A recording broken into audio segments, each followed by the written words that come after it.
Hello everyone, welcome back to Nails and Sunflowers, or welcome if you're new. Today's video is going to be yet another tutorial, but this time on myself. You're gonna see me do my non-dominant hand, so I am working with my dominant hand.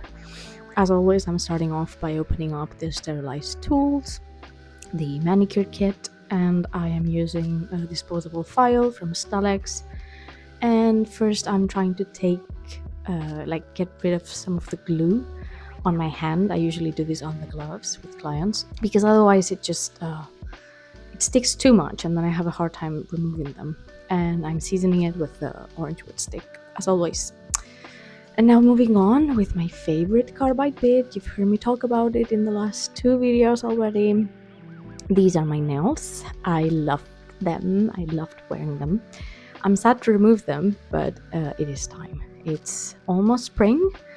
It is spring as I'm speaking right now and as you're watching this video, so obviously I wanted something a bit more cute and not so dark. I felt really like myself wearing this set, which is a bit weird. I had never really done something like this. I've done a lot of 3D nails and charms and everything.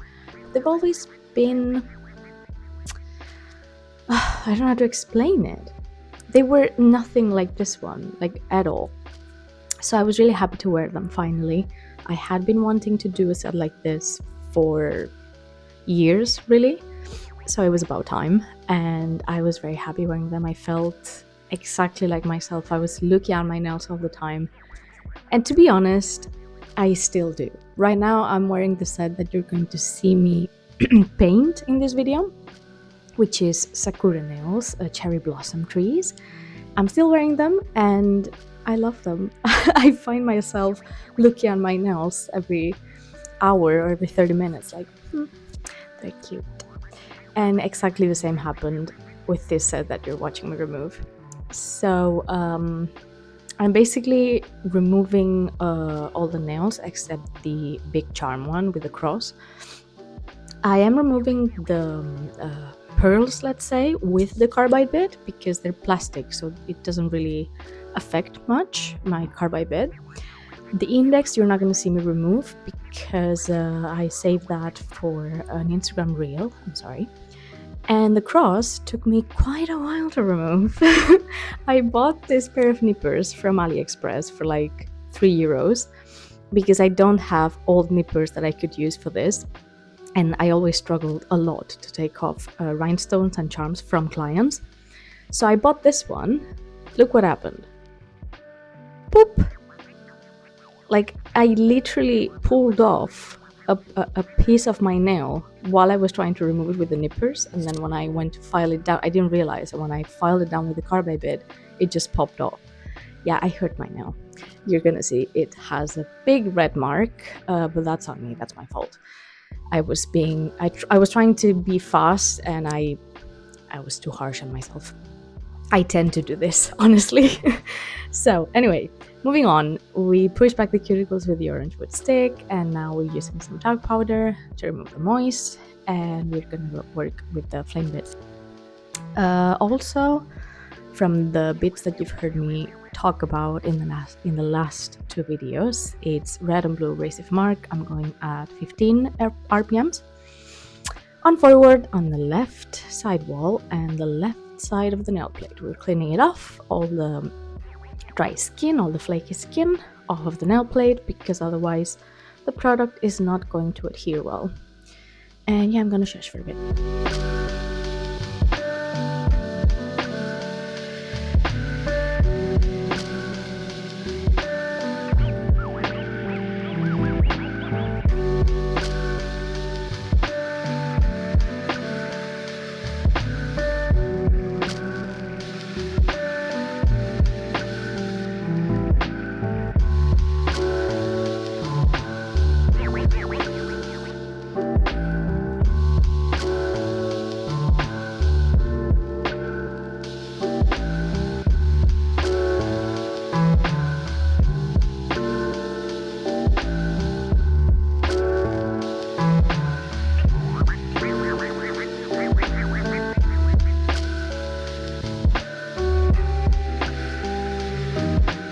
I think you can see it here, the red mark I was talking about.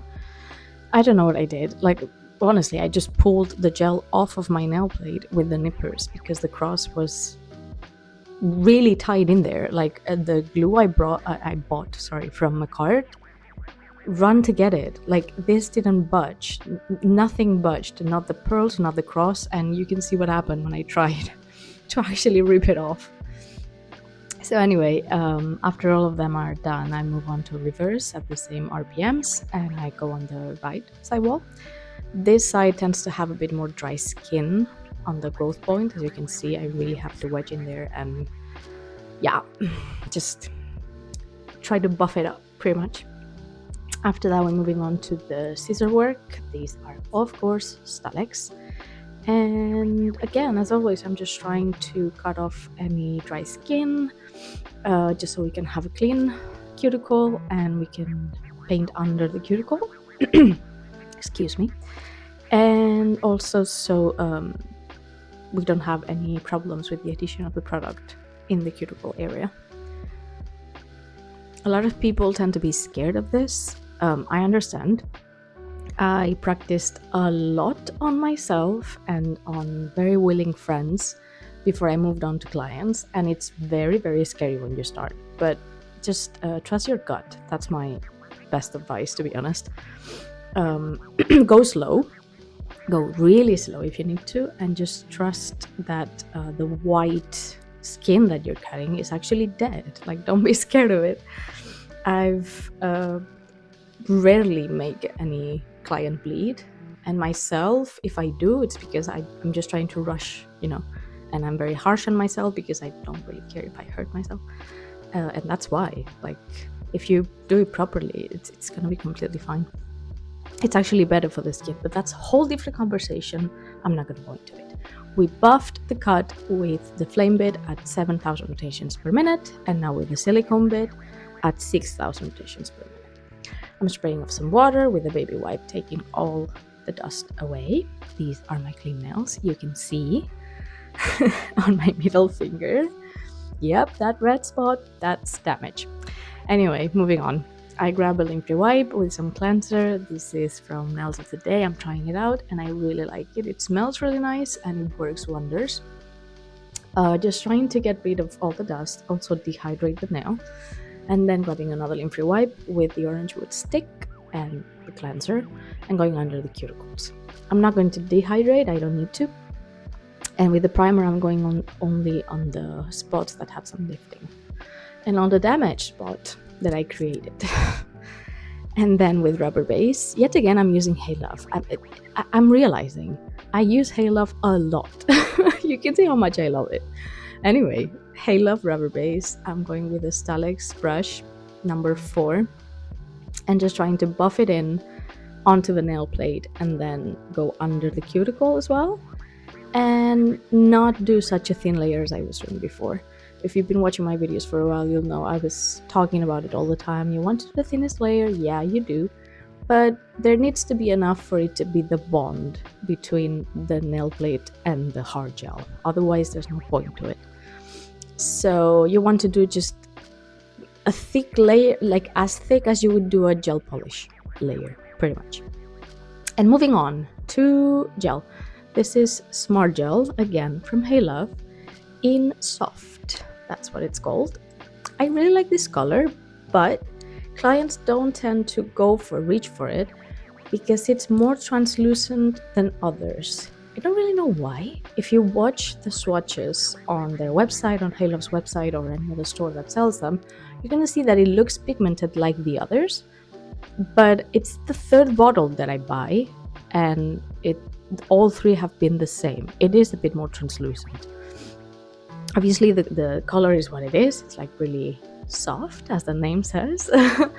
It's quite pale, I would say, a bit pinky, more of a white base than others, but it's just really translucent. That's it. It doesn't really cover the free edge. If that's what you're going for, if you're doing French or someone has long nails and you just want to wear this color alone, unless they don't mind seeing their free edge underneath, I would recommend using another color or a jelly gel underneath.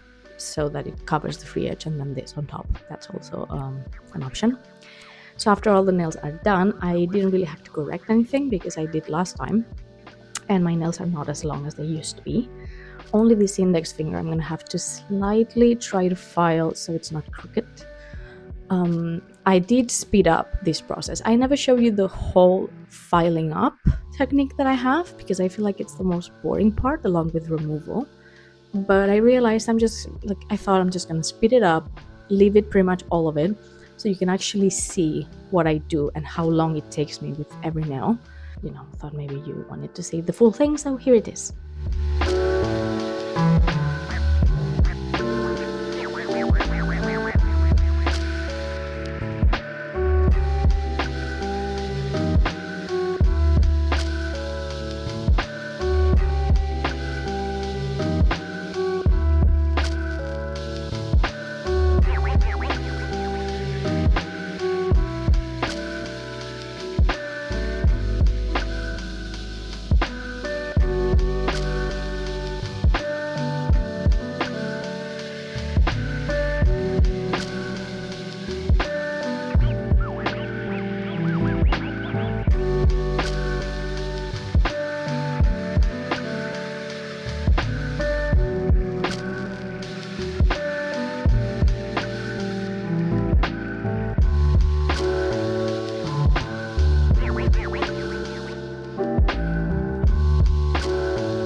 And of course, after that, we move on to filing underneath. I do this every time, no matter what, because my nails grow downwards and my nails curl inwards when they grow, which is the normal thing any natural nail would do. That's why you want to remove the nail from under the hard gel if you're using hard gel.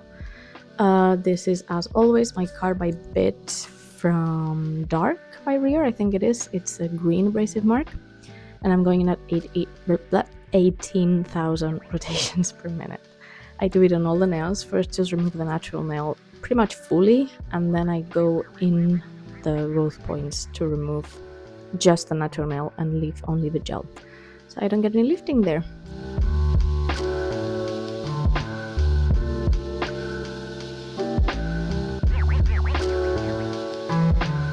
And now we move on to design, and I'm showing you the palette that I'm gonna use. Just some browns for the what's the name? The tree itself, the bark, is it called? Anyway, some browns, and then obviously the cherry blossom pinks that I thought looked the best, and some white to mix in it. I'm going to do the same hand-painted design on pinky and thumb. Then index and ring finger will be the same as well, and my middle finger will be like a close-up of the actual flowers, which I was going to leave as is, but I realized it looked a bit off with the rest because all the other 4 nails had the brown touch and the middle finger only had the flowers, which were really pale, obviously, and it looked a bit off, so I ended up adding a little bit of that brown. But now, honestly, I'm going to shush and just let you watch all the process without me having to comment on every single detail.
And last but not least, I did top coat. Again, same top coat with the UV filters that I talked about on my last video. It's from Oxy, or however you say that brand, I have no idea. It's their top crystal. I love it. It's amazing. It really protects the color from the sun, and it comes back super shiny after 3 or 4 weeks. So right now you're seeing what I was telling you before. I felt like it looked a bit off, just the flowers, even though it was what I wanted. So I added just a little bit of the brown.